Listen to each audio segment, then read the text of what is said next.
Alléluia. Je viens te dire que ce que tu es en train de faire réussira. Oui, malgré les combats, malgré les portes fermées et les découragements, ce projet va aboutir. Ce contrat sera signé au nom de Jésus. Aujourd'hui même et non demain, Dieu t'enverra des clients, des appels, des opportunités inattendues. Joins-toi à ma foi. Ton entreprise ne fermera point. Non, non, non, non, non, non, non, non. Le Rédempteur s'élève les derniers. Là où plusieurs annonçaient l'échec, Dieu prépare une élévation.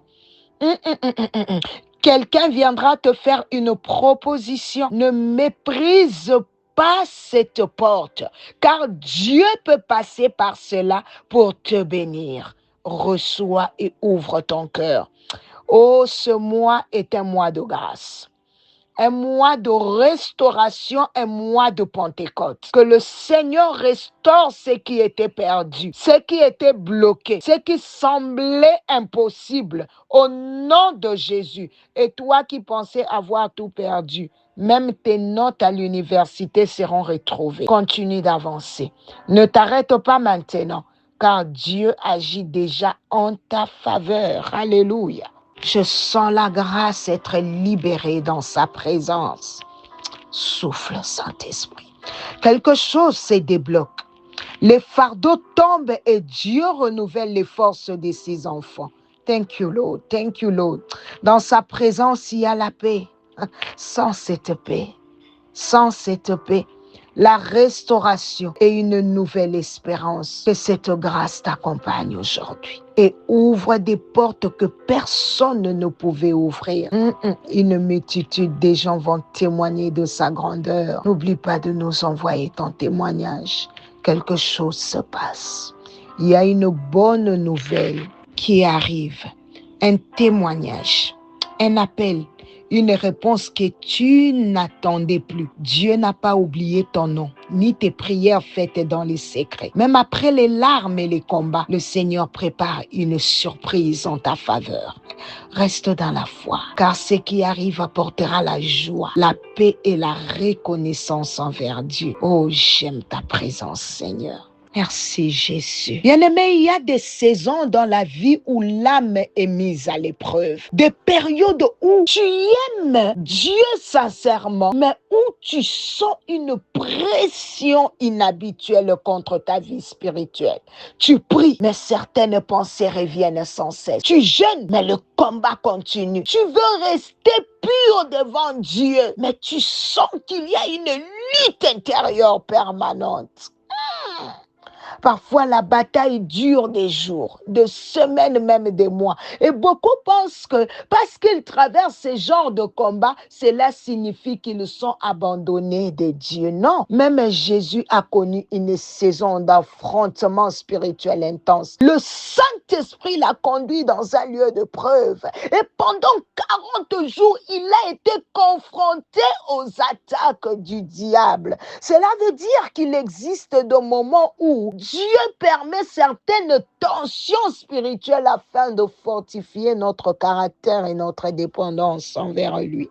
Mais écoute bien ceci, chacun traverse son propre processus. Certaines personnes combattent des batailles visibles, d'autres portent des guerres silencieuses. Pour certains, le combat est dans les finances. Pour d'autres, c'est dans les pensées. Certains souffrent d'un vide affectif profond malgré les sourires extérieurs. D'autres luttent contre la peur de l'avenir, la solitude, la comparaison, le rejet ou les découragement. Voilà pourquoi il faut arrêter de juger rapidement les gens. Tu ne sais pas ce qu'une personne affronte en secret. Il y a des gens qui viennent prier tout en portant des blessures que personne ne connaît. D'autres servent Dieu tout en combattant des fatigues intérieures terribles. Parfois, le meilleur soutien n'est pas un long conseil, mais une présence silencieuse accompagnée de prières. Certaines douleurs ne demandent pas d'explication rapide, elles demandent de la compassion. Et dans ces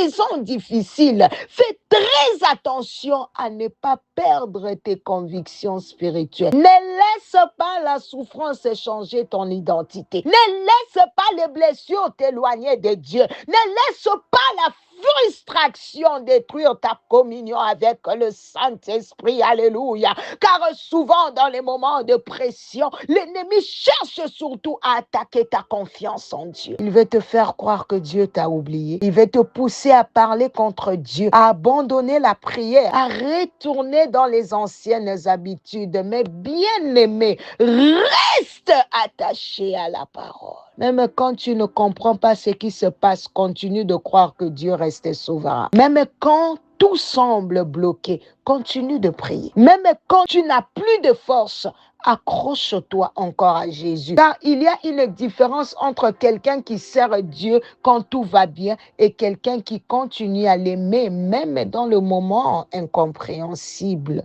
C'est là que la foi devient réelle. Beaucoup adorent Dieu pour les bénédictions, mais peu savent l'adorer dans les combats. Pourtant, c'est souvent dans les saisons les plus difficiles que Dieu façonne les hommes et les femmes qu'il utilisera puissamment demain.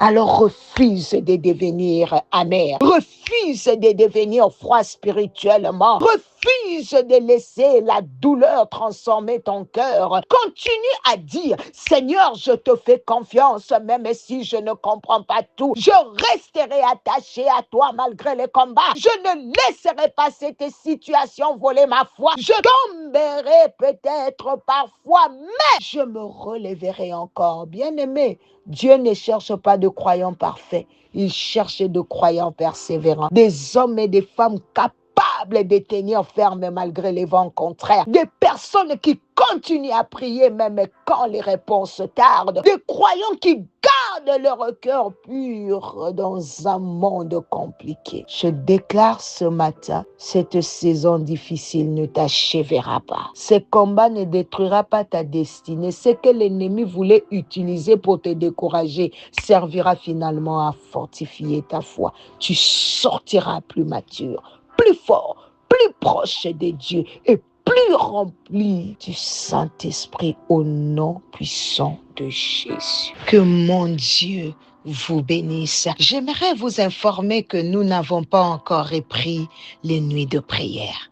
Par la grâce de Dieu, j'ai repris progressivement les programmes et le Seigneur m'a déjà fait grâce de recommencer avec les appels matinales comme vous le recevez chaque matin. Gloire à Jésus.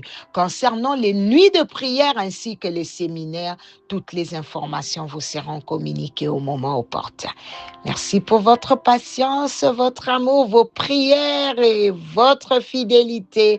Que le Seigneur vous bénisse abondamment au nom puissant de Jésus. C'était bien l'humble servant de l'Éternel, Maman Nathalie Lukula. À demain par la grâce de Dieu. Bye bye, Fona.